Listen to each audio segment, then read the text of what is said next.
My name is Harriet Schleifer. My parents were Holocaust survivors from Poland. Most of their immediate family and relatives were murdered in Treblinka. My father was the sole survivor of his family. He was 20 years old when Germany invaded Poland.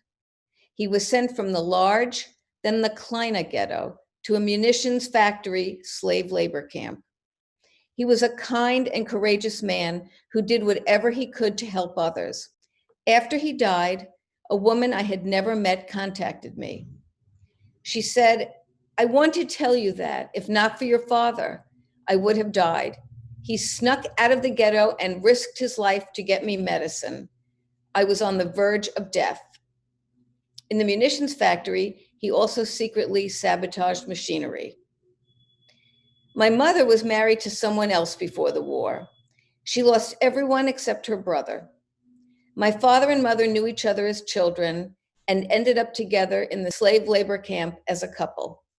After the war, they came to America. Here, they made happy lives from nothing, raising my sister and me with a deep sense of gratitude.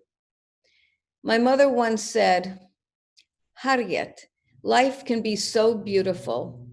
My jaw dropped. This from someone who squeezed her mother's hand on the selection line just before they were separated and lost 4 brothers in the Treblinka uprising. I always strived to fill the holes in my parents' lives. I wanted to make sure that no harm ever came to them again, that they would never again be victims or feel fear. That drive created a strong Jewish identity to my very core. It made me a lifelong Jewish advocate.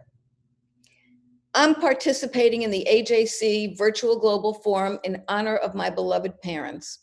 I am committed to continuing their legacy.